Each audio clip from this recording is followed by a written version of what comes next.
So Intel South Africa have actually had a very long relationship with Rage. We've been providing the servers to run the LAN.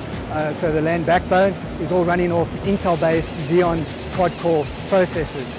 This year we've upped our sponsorship from 12 servers last year to 18 servers this year. And as far as I understand, it's actually the largest sort of entertainment LAN on the African continent.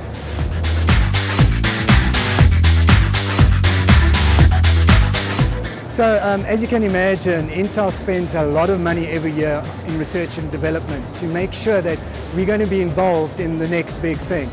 Of course, I couldn't speak about a lot of those because they are highly Intel confidential. But what I can tell you is they're going to be around the end users' insatiable desire for creating and consuming content. So that's happening already these days. And that's in fact changed the way, or changed the face of the PC environment over the last few decades. Intel, as our product planning strategy, we have changed that strategy now, and we are looking to meet these consumers' needs. So we do research, we look at usage models, and then we take a few steps back and then develop products that are going to meet these needs.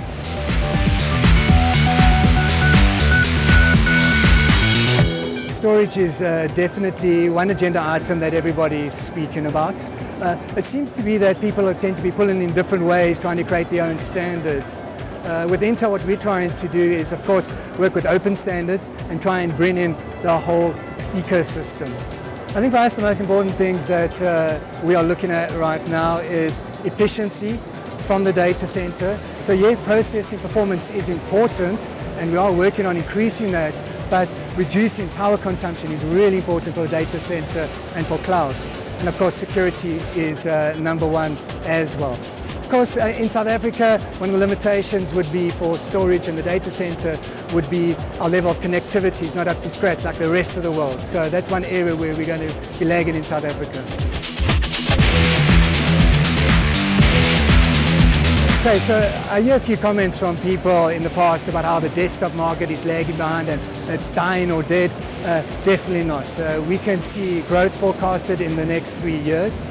We don't think it's going to be a huge departure from what we have now, more just an evolution. So the base sort of desktop as you know today is going to change more into something that's more aesthetically appealing, something that's more compact, like all-in-one PCs that we have today. We believe that the volume of that segment is going to grow tremendously.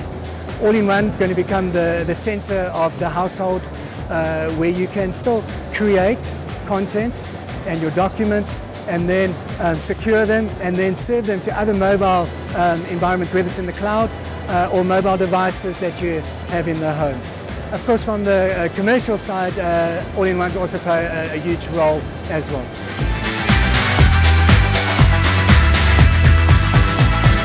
Sure, we are seeing mobile devices growing tremendously in the past and over the next couple of years. It's an extremely important and exciting segment for us.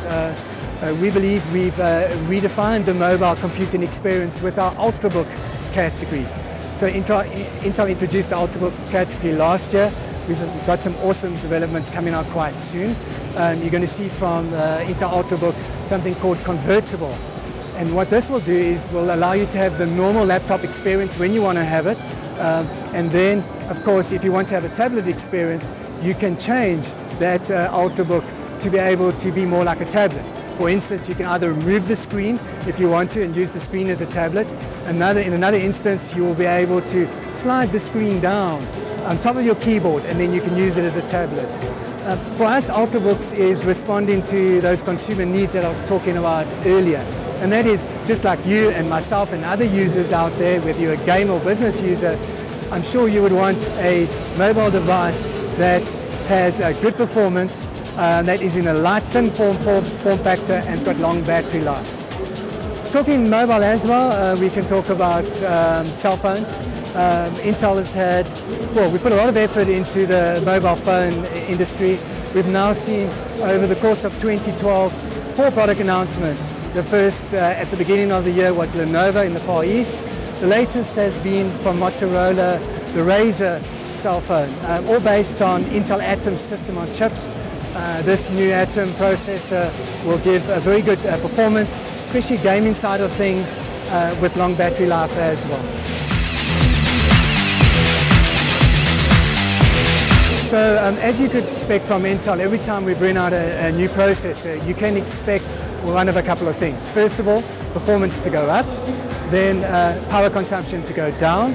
And since we've been integrating graphics into our processors, you can generally expect performance increase in graphics.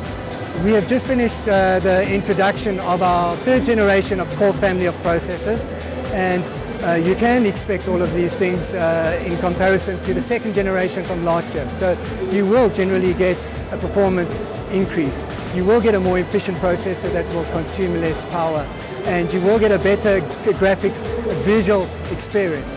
But it's not always about this at the end of the day. It's also about the general user experience. So a couple of things where we've worked on unlocked processors. That's a particular processor where you can get a bit of extra overclocking over and above the general overclocking that you will get from Intel's Turbo Boost. And then new technologies introduced like Intel Smart Response, where you can have your hard drive work in conjunction with a small SSD to get a much better, more responsive PC. And then also something like Intel Rapid Start technology. You know, everybody wants a PC, again, whether you're in the gaming or in general consumer, you want a PC that starts up quickly, and then if you put it into a deep sleep state, it can come out of that deep sleep state in under 7 seconds with Intel Rapid Start.